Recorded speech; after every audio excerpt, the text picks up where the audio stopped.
কখনোই না। আপনি একটা জিনিস দেখেন, তাহলে এই যে আমরা আমাদের জায়গা থেকে যে জিনিসটা বলছি যে বিচারিক প্রক্রিয়া যেটা, আপনার যেই দলটা সরাসরি গণহত্যায় সম্পৃক্ত ছিল সেই দলটা তো সেই দলের নামে সেই মার্কা নিয়ে রাজনীতিতে থাকতে পারে না। বরং এই জন্য আপনি দেখেন সেকেন্ড লেয়ারে আমরা যেটা বলছি যে তাদেরও কেউ যদি নিরপরাধ থাকে, গণহত্যার সাথে সম্পৃক্ত না থাকে, স্বৈরাচারী কার্যক্রমগুলোর সাথে সম্পৃক্ত না থাকে, তাহলে তাদেরকে নিরপরাধ হিসেবে তাদের জন্য কোনো শাস্তি না হয়, তারা চাইলে অন্য যে কোনো দলের সাথে রাজনীতি করতে পারবে। কিন্তু আপনার যেই দল যেই সিম্বলকে সামনে রেখে একটা স্বৈরাচার ব্যবস্থা কায়েম হলো এবং একটা গণহত্যা চালানো হলো, সেই দল তো সেই নামে সেই মার্কা রাজনীতিটা করতে পারে না। এবং আমরা আমাদের জায়গা থেকে দেখেন স্পষ্ট করেছি এটাও, এবারে সংসদে আপনি দেখবেন যে যেখানে আমরা একদম স্পষ্ট করেছি যে আমাদের ৭১ কেন্দ্রিক যে অবস্থান যেটা আপনি বলছেন, আমরা ২৪-এর সাথে ৭১-কে মিলাই না। ৭১ হচ্ছে আমাদের ভিত্তি। ৭১ দিয়ে আমাদের বাংলাদেশ নামক যে রাষ্ট্রটা, এই রাষ্ট্রটার আমাদের জন্ম হয়েছে।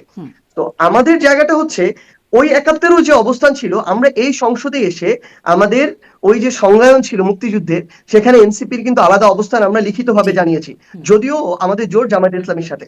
সো আমাদের জায়গাটা খুবই স্পষ্ট এখানে, সেটা কিন্তু হচ্ছে ওই স্পষ্ট যে আপনাদের ২৪-এ অবস্থান স্পষ্ট সেটি আমরা দেখা যাচ্ছে সাজিদ আলম, আপনাদের যে অবস্থান স্পষ্ট সেটি ওই মুক্তিযুদ্ধের সংজ্ঞার সময় আপনারা দেখিয়েছেন আসলে। কিন্তু সেই স্পষ্ট অবস্থান কি একটু মানে দ্বিমুখী অবস্থান কিনা? কারণ সেই ৭১-এর পরাজিত শক্তি যাদেরকে জনগণ প্রত্যাখ্যান করেছিল, আপনারা স্বীকার করছেন ওই অবস্থান স্পষ্ট করার মাধ্যমে তাদের সাথে আপনারা জোট হয়ে রাজনীতি করছেন। আর ২৪-এর পরাজিত শক্তিকে তাকে আপনারা নিষিদ্ধ করছেন ওই একই সংসদে, এবং মানে তাদের রাজনীতি করা যাবে না, তাদেরটা হারাম হয়ে গেল। তাহলে না দ্বিমুখিতা এরকম না? না ব্যাপারটা, দেখেন দ্বিমুখিতা না? আপনি, না আপনি দেখেন তাহলে এটা তো ২৪-এর আগে, আপনি ৫৫ বছরের হিসাবটা দেখেন, আপনি ৭১-এর পরে এই আপনি শেখ মুজিবুর রহমানের আমল দেখেন, এরপরে মেজর জিয়াউর রহমানের আমল দেখেন, এরপরে এরশাদের আমল দেখেন, বেগম খালেদা জিয়ার আমল দেখেন, পরবর্তী শেখ হাসিনার আমল দেখেন, এই প্রত্যেকটা জায়গায় তাহলে আপনি দেখেন বিএনপির সাথে জামায়াত জোটগতভাবে ২৯ বছর রাজনীতি করেছে। তাহলে তখন এই প্রশ্নটা নিয়ে আসা হয় নাই, কারণ এর মধ্য দিয়ে তাহলে আওয়ামী লীগও এই জায়গাটাতে তারা একমত হয়ে গিয়েছিল যে না, তারা তাদের জায়গা থেকে এখন রাজনীতিটা করতে পারে। কিন্তু সর্বশেষ আবার ২০২৪ সালে এসে যখন আওয়ামী লীগ এই অভ্যুত্থানটাকে দমানোর চেষ্টা করছিল এবং সর্বশেষ ওই কোটা সংস্কারটা করে যেন একদিনে একটা রায় দিয়ে সবকিছুকে থামিয়ে দেওয়া যায়, সম্ভবত ১-২-৩ আগস্ট, এই কোন ১-২ আগস্ট এই কোন একটা সময়ে আবার জামায়াতকে নিষিদ্ধ করার হুম, চেষ্টা করা হলো, করেছিল। নিষিদ্ধ করলো। হুম। এবং তখন আবার গণমানুষ আমরা দেখলাম যে ৩ তারিখে তার চেয়ে অনেক বেশি নামলো। তো এটা পুরো একটা প্রক্রিয়ার মধ্যে দিয়ে এসেছে। কিন্তু আমরা যেটা বলছি দেখেন এই ২৪-এ যেটা হয়েছে, তাহলে আপনি এই আওয়ামী লীগের নামে আওয়ামী লীগ রাজনৈতিক দল হিসেবে গণহত্যা চালিয়েছে, তাহলে দল হিসেবে আওয়ামী লীগের নিষিদ্ধ হওয়া উচিত কি উচিত না? না, দল হিসেবে বিচার আওয়ামী লীগের প্রক্রিয়া তো বিচার শেষ হওয়া হতে হবে। উচিত কি বিচার উচিত শুরু না? হওয়ার আগেই নিষিদ্ধ করা হলো। তাই এখন তারা একটা মামলায় মানে আসামি হয়েছে এবং হ্যাঁ, এবং সেই সামগ্রিক অনুযায়ী অপরাধের দায় তো কোনো রাজনৈতিক দল দেয় না। যখন ধরেন আপনাদের দলের কেউ অপরাধ করে, আপনারা বলেন সেটি তার ব্যক্তির অপরাধ বা বিএনপির অপরাধ, বিএনপির তখন ব্যক্তির বিরুদ্ধে শাস্তি নেয়। তাহলে সামগ্রিকভাবে দলের সকল সদস্য কেন অপরাধী হয়ে যাবে? না, সকল সদস্য না তো। তাহলে মামলায় ধরেন আওয়ামী লীগের একটা জেলায় সাপোজ ৫০,০০০ সমর্থক আছে ধরেন, তো এর মধ্যে কিংবা ধরেন ১০,০০০ সমর্থক আছে, মামলায় তো নাম আছে ৫০ জনের, মামলায় তো নাম আছে ১০০ জনের বা ৫০০ জনের, সবার তো নাই। কিন্তু যাদের আছে আপনি তাদেরকে, তারা যদি ধরেন একটা আইনি প্রক্রিয়ায় গিয়ে নিজেদেরকে নিরপরাধ মানে প্রমাণ করতে পারে, সে নিরপরাধ হবে। কিন্তু এই প্রত্যেকটা জিনিসের সাথে তারা সম্পৃক্ত ছিল, কেউ জেলা পর্যায়ে ছিল, কেউ সেন্ট্রালি ছিল, তারা কেউ হত্যার সাথে সম্পৃক্ত ছিল, আবার কেউ অন্য ভোট চুরি করার সম্পৃক্ত ছিল, কেউ আবার তার উপরে তাকে মিথ্যা মামলায় দিয়ে ফাঁসিয়ে দিয়ে বছরের পর বছর জেল খাটানোর মতো ঘটনা তো গুলোতে ছিল। তো এক একটা জায়গায় পার্সপেক্টিভ এক এক রকম। আপনি যেটা বলছেন ব্যাপারটা আসলে এরকম না। এই জন্য সবাই আওয়ামী হত্যা লীগের মামলার উপরে আসামি হয়ে সিম্প্যাথি যাবে। আসে নাই, আমি শেষ করি। হ্যাঁ, নিশ্চয়ই। আওয়ামী লীগের উপরে সিম্প্যাথিটা আসে নাই। যেটা হয়েছে বর্তমানে যারা আছে ধরেন রাজনৈতিক দল হিসেবে আমরা যারা ফাংশন করছি, আমাদের ধরেন ওই বিএনপি ক্ষমতা আছে তাদের বা আমরা সবাই যতটুকু করা উচিত ছিল ওইটুকু হয়নি দেখে মানুষ তাদের জায়গা থেকে কেউ কেউ কেউ তার জায়গা থেকে কিছুটা হতাশ হয়েছে, কেউ ক্ষোভ ঝাড়ছে, কেউ প্রত্যাশাটা প্রকাশ করছে। কিন্তু তার মানে এটা না যে আওয়ামী লীগের উপরে সিম্প্যাথি এসেছে। মানে তার মানে কোনটা, আওয়ামী লীগ তার যদি মানে কোনোদিন, কোনটা মানে আমি সেটি এটা কি, বিশ্বাস করি, সেটি কি শুধু বিজয়ীরাই নির্ধারণ করবে? ধরেন মাহফুজ আলম যে দৃষ্টিভঙ্গিতে দেখছে যে আওয়ামী লীগের ইমান ফিরেছে কারণ এই ঘটনাগুলো ঘটেছে, তার মতো যারা আছে, তো তাদের তাদের যে মত, তারা যদি মনে করে যে আওয়ামী লীগের এটি হয়েছে বা মানে আওয়ামী লীগের প্রতি যারা সহানুভূতিশীল ফিল করছে, তাদের মতটাকে অগ্রাহ্য করার অধিকার আপনারা রাখেন। না, আপনি হচ্ছে ওনার মনে হয় তাহলে পরের লেখাগুলো পড়েন নাই, উনি এটার মানে কনসিকুয়েন্সে আরো লেখা দিয়েছে। এবং দেখেছি। মানে উনি পরবর্তীতে যেটা বোঝানোর চেষ্টা করেছে, উনি এই জিনিসটাই বোঝানোর চেষ্টা করেছে যে যদি আওয়ামী লীগ ফিরে, যদি মানে রাজনীতিতে আওয়ামী লীগ কোনো সময় প্রাসঙ্গিক হয়, তাহলে সেটা আমাদের কারণেই হবে। হুম। কারণ এই যে বিভিন্ন মানুষ, এই বাংলাদেশে বিভিন্ন জনগোষ্ঠীর মানুষ আছে, বিভিন্ন জনের বিভিন্ন মতামত আছে, বিভিন্ন চাওয়া পাওয়া আছে, এগুলোর বিরুদ্ধে যদি আমাদের অবস্থানটা হয় সামগ্রিকভাবে, ধরেন একটা ইসলামপন্থী রাজনৈতিক দল আছে, তিনি তার ধর্মীয় আদর্শ অনুযায়ী এই যে মাজার কেন্দ্রিক যে কালচার গুলো, এটাকে সমর্থন করেন না। হুম। সমর্থন তিনি নাই করতে পারেন, কিন্তু তিনি সেটাতে আঘাত করতে পারেন না। যদি এই আঘাতটা হয়, তাহলে এটার একটা নেগেটিভ কনসিকুয়েন্স আছে। ওই মানুষগুলো তখন বর্তমানে যারা ক্ষমতাসীন কিংবা রাজনীতির সাথে সম্পৃক্ত, তাদের উপরে আস্থাটা হারাবে, কারণ তারা তাদের নিরাপদ আশ্রয়স্থল হয়ে উঠতে পারছে না, কেউ না কেউ। তো এই কারণে তিনি এইরকম বিভিন্ন এক্সাম্পল টেনেছেন। যদি এই ঘটনাগুলো হয়, এবং যারা নতুন এখানে, আমি পুরোটা করেছি আওয়ামী লীগ, মুজিবুর রহমান, ছাত্রলীগ, একদম সেই 1947 কিছু বিষয়ের ক্রিটিসিজম করে। হুম। এবং সালের ওই বিতর্কটাতেও আমি হয়েছে, কিন্তু ওইটার সামনে আনা হয় না, কারণ ওই খেলে আমি আওয়ামী লীগকে ক্রিটিসাইজ করেছি, শেখ মুজিবুর রহমানের সমালোচনা করেছি, শেখ হাসিনার কঠোর সমালোচনা করেছি, ওটা আনা হয় না।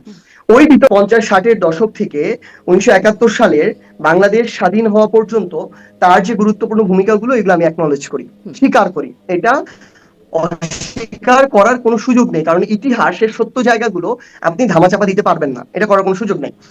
সো 1971 সালের 25শে মার্চের আগে পর্যন্ত তার যে অবদানের জায়গাটা নির্দ্বিধায় স্বীকার করি। ইভেন 25শে মার্চের পর থেকে 72 সালের ধরেন 10ই জানুয়ারি পূর্ব পর্যন্ত তাজউদ্দিন আহমেদ থেকে শুরু করে জাতীয় চার নেতার যেটা অবদান ছিল, সেটাও নির্দ্বিধায় স্বীকার করি। এবং 72 পরবর্তী সময়ে 75 পর্যন্ত শেখ মুজিবুর রহমান, তিনি যে একজন স্টেটসম্যান হিসেবে ব্যর্থ হয়েছেন, ধীরে ধীরে স্বৈরশাসক হয়ে উঠলেন, স্বৈরশাসনের বীজটা যে তখন থেকে শুরু হলো বাকশাল কায়েমের মধ্য দিয়ে, তখন থেকে যে বাংলাদেশের মিডিয়াকে জিম্মি করা শুরু হলো, তখন থেকে যে বাংলাদেশের ভোট চুরি শুরু হলো 73-এর ওই নির্বাচনের মধ্য দিয়ে, এটাও আমি নির্দ্বিধায় স্বীকার করি। তো আমি যেমন অবদানটাকে স্বীকার করি, যেটা ক্রিটিসিজম এটাও স্বীকার করি। আমার হয়তো বিতর্কের কোনো একটা জায়গা ছিল যেখানে আমার শুধু অবদানটা বলতে হবে, আবার কোনো একটা জায়গা ছিল টপিকে যেখানে আমার শুধু ক্রিটিসিজম করতে হবে, টপিকটাই কেন্দ্রিক ছিল। এবং আমি এটাও আপনাকে বলছি যে ওই 72 থেকে 75-ও তার যে ভালো স্টেপ গুলো যদি যেগুলো ছিল, আমার সেগুলো স্বীকার করতে কোনো সমস্যা নেই। এখন মাশরাফির কথাটা আমি বলি, বাংলাদেশের এই যে ক্রিকেটের জায়গা, ক্রিকেটের যে অল্প কয়েকজন খেলোয়াড়কে আমার অনেক বেশি পছন্দ, তার মধ্যে মাশরাফি একজন। এখন এটা হচ্ছে, এই যে ক্রিকেটার মাশরাফি, আমি এটা মনে করি ব্যক্তিগতভাবে, তিনি যদি তার জায়গা থেকে একটা দল, যেই দলে তিনি একটা অংশগ্রহণ করলেন করলেন ভালো কথা, 18 নির্বাচন করলেন, এমপি হলেন, পুরো বাংলাদেশ তার জায়গা থেকে দেখলো যে 18 নির্বাচনটা একটা রাতের নির্বাচন ছিল এবং গুরুত্বপূর্ণ একটা রাজনৈতিক দল অংশগ্রহণ করেনি। এবং তার ওই আসনে আমরা যদি নির্বাচনের ওই ফলাফলটা আপনি দেখেন, নির্বাচনের ফলাফল আমরা যেটা দেখলাম যে 95% বা 94% ভোট শুধু খুবই তিনি খারাপ একাই নির্বাচন। হ্যাঁ। পেয়েছেন। হুম। হ্যাঁ, নির্বাচন। তাহলে এই নির্বাচনে মানে আমার যে জায়গাটা, আমি 24-এ নির্বাচনে 7ই জানুয়ারি স্পষ্ট আমার সোশ্যাল মিডিয়া এখনো পোস্ট আছে, এই নির্বাচনকে আমি সোশ্যাল মিডিয়ায় পোস্ট দিয়ে বর্জন করেছিলাম, বয়কট করেছিলাম। এবং আমি বলেছিলাম যে এই নির্বাচনটার মধ্য দিয়ে বাংলাদেশে যারা ক্ষমতা আসবে, তারা কোনোদিন জনগণের সরকার হইতে পারে না। তো এই ধারণাটা, ধরেন আমি সাপোজ 17 থেকে 22 সাল পর্যন্ত ছাত্রলীগের প্রোগ্রাম করেছি, গেস্ট রুম করেছি, এবং আমি আপনাকে এটা বলি, আমার কোনোদিন ছাত্রলীগের কোনো পদ পদবি ছিল না, এটুকু স্পষ্ট করি, যদি আমাকে অনেক বড় নেতা বানিয়ে দেওয়া হয়। তো সেই জায়গা থেকে এই 22-এর পর থেকে আমি একদম পড়াশোনার দিকে চলে যাই, বিসিএস কেন্দ্রিক পড়াশোনা, জব রিলেটেড আর কি। হ্যাঁ। তো এরপরে 24-এর শুরুতেই প্রথম জুলাই আমি যেটা দেখলাম, যে যদি ধরেন পার্সেন্টেজটা হচ্ছে 90%, ইন্টারিম সরকারের সময় হচ্ছে 88%, 2 থেকে 4% হচ্ছে পার্থক্য, মানে ডোজ পূরণ হওয়ার।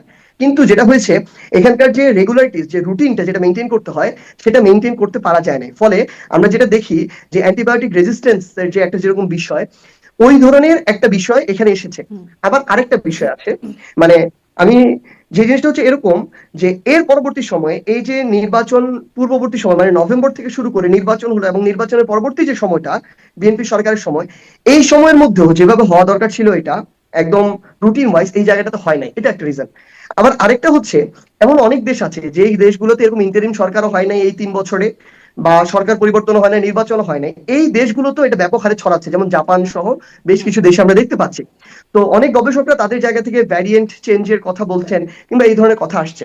তো এখানে আসলে মানে আমরা এনসিপির জায়গা থেকে যেটা বলেছি, ধরেন ইন্টারিম সরকারের এই জায়গায় যে গাফিলতির জায়গা, এই জায়গাটার দায় আমরা তাদেরকে দিব, কিন্তু ওই দায় দেওয়ার মধ্য দিয়ে কিন্তু এখন আমার যে ছোট ছোট নিষ্পাপ শিশুরা যাদের জীবন চলে যাচ্ছে, আপনি বললেন মাত্র 400 থেকে 500 ঘর বা 500 মায়ের বুক খালি হয়েছে, এটা কিন্তু অনেক বড় বিষয়। তাহলে এখন আমাদের যেটা কাজ হওয়া উচিত, আসলে আমরা যেটা প্রস্তাব করেছি যে এইটাকে এই মুহূর্তে বাংলাদেশে একটা গুরুত্বপূর্ণ ক্রাইসিস এটা ঘোষণা করে সকল দল মিলে একসাথে নেমে পড়া, কিভাবে এটাকে ঠিক করা যায়, কিভাবে বাংলাদেশের প্রত্যেকটা জেলায় কিংবা বিভাগীয় যে হাসপাতালগুলো সেখানে এটার জন্য আলাদা করে একটা ক্রাইসিস ম্যানেজমেন্ট করা যায়, কিভাবে আমাদের একটা শিশুকেও যেন আর জীবন না দিতে হয়, তার জন্য আইসিইউ পায় সেই ব্যবস্থা করা যায়। আমরা এটা নিয়ে কথা বলছি, কিন্তু আমরা যেটা দেখছি আসলে যে এটা আপনি দেখবেন, হয়তো আপনি লক্ষ্য করেছেন, এখন সোশ্যাল মিডিয়ায় আমার কাছে মনে হয় আর কি, যে অসংখ্য পেজ রয়েছে, যে পেজগুলো দিয়ে ধরেন এমন অসংখ্য ফটোকার্ড ছাপানো হয় যেটা আমি কোনোদিন বলি নাই, অসংখ্য ভিডিও এখান থেকে এক লাইন এখান থেকে এক লাইন দিয়ে এমন ভাবে প্রেজেন্ট করা হয়, যেটার মানে হচ্ছে যে ধরেন আমি এটা করছি না, নাটাকে বাদ দিয়ে আমি এটা করছি, এইটুকু এমন ভাবে প্রেজেন্ট করা হয় যেটার মধ্য দিয়ে মানে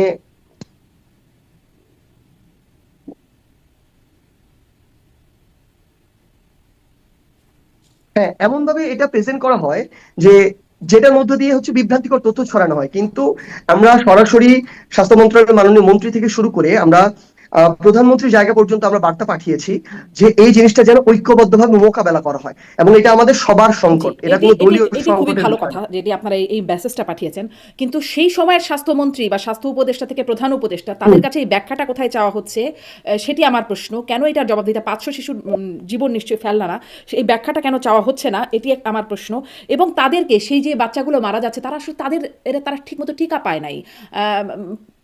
ফলে তাদেরকে এই পরিণতির মধ্যে দিয়ে যেতে হচ্ছে, তাদের বাবা মা সর্বস্ব হারাচ্ছে।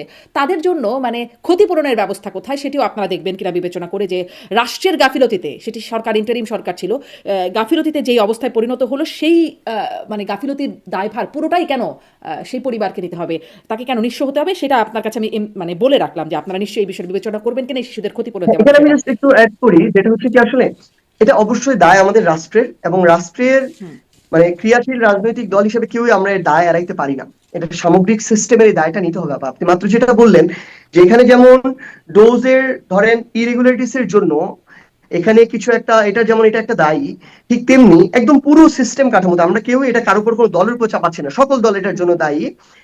যে আপনি বাংলাদেশের এখন একটা হসপিটালে যান সাধারণ নাগরিক হিসেবে, আপনার একটা আইসিইউ ম্যানেজ করতে আপনার যান বের হয়ে যাবে, আপনার হয়তো একটা আইসিইউ তে যত বিল উঠবে তার আগে হয়তো 20-50 হাজার টাকা, 1 লাখ টাকা কোথাও কারো পকেটে গুজে দিয়ে আপনার একটা আইসিইউ ম্যানেজ করতে হবে। আর আপনি যদি একটা প্রাইভেট হসপিটালের আইসিইউ পাইতে চান, হয়তো কোনো একটা মানুষ মৃত্যুতে কিছুদিন আগে 2 দিন আগে আমরা দেখলাম যে তার মৃত্যু হয়েছে 3 দিন আগে, 3 দিন পরে তাকে হসপিটাল থেকে ডেথ ঘোষণা করা হচ্ছে শুধু 3 দিনের বিল নেওয়ার জন্য। তো এই যে সামগ্রিকভাবে সিস্টেমটা, আমরা কেউ এটা দায় এড়াইতে পারি না, এবং এই জন্য আমরা বলছি যে এটার সাথে সংশ্লিষ্ট যারাই আছে, আপনি দেখে থাকবেন যে অন্তর্বর্তীকালীন সরকারের যে স্বাস্থ্য উপদেষ্টা, তার মানে তাকে কেন্দ্র করে আমাদের চেয়ে বেশি সমালোচনা কেউ করে নাই।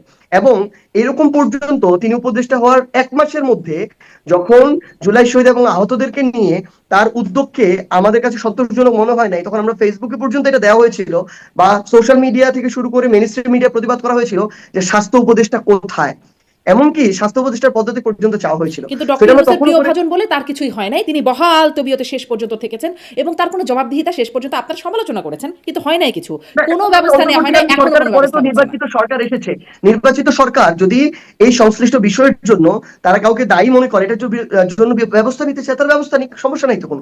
সমস্যা কেন থাকবে না, আপনারা দাবি কোথায়, মানে সমস্যা নাই আপনাদের কাছে তো আমরা সমস্যা নাই আমরা বলে এটা ছেড়ে বলছি, দেওয়া আমি না। জানি না, এটা অবশ্যই এই প্রত্যেকটা জিনিস পর্যন্ত বলা হয়েছে। আমাদের পার্টির আহ্বায়ক যখন হাম সংক্রান্ত বিষয়ে বক্তব্য দেন, তার অফিসিয়াল স্টেটমেন্ট এটাও বলা হয়েছে যে এটার সাথে সংশ্লিষ্ট এই যে আইসিইউ না পেয়ে মারা যাচ্ছে, আইসিইউ হসপিটালে থাকছে, শুধু পাচ্ছে না দেখে, টাকা দিতে পারছে না বা লবিং করতে পারছে না দেখে মারা যাচ্ছে, ক্রাইসিস দেখা হচ্ছে না, মানুষের জীবন দেখা হচ্ছে না, দেখা হচ্ছে কার কতটুকু লবিং আছে, টাকা খরচ করতে পারছে। এমনকি আমরা একটা মেডিকেলে এই ঘটনা পর্যন্ত দেখলাম যে টাকা পরিশোধ করতে পারে নাই দেখে অক্সিজেন মাস্ক খুলে নেওয়া হচ্ছে, এবং পরবর্তীতে ওই বাচ্চাটা মারা গিয়েছে।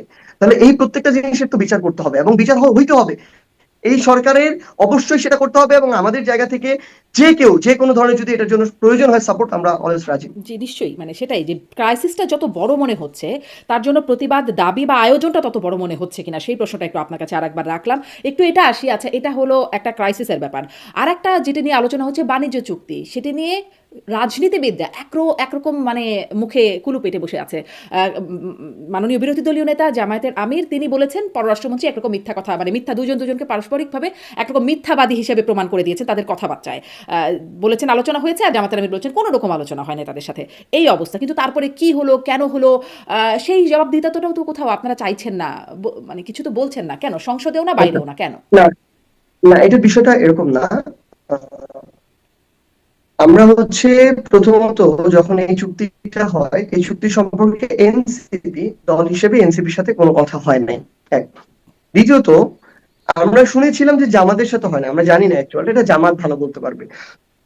বিএনপির সাথে এই বিষয়ে কথা হয়েছে, মানে আমাদের পক্ষ থেকে এটা সংসদে উত্থাপনের জন্য এটা বলা হয়েছিল।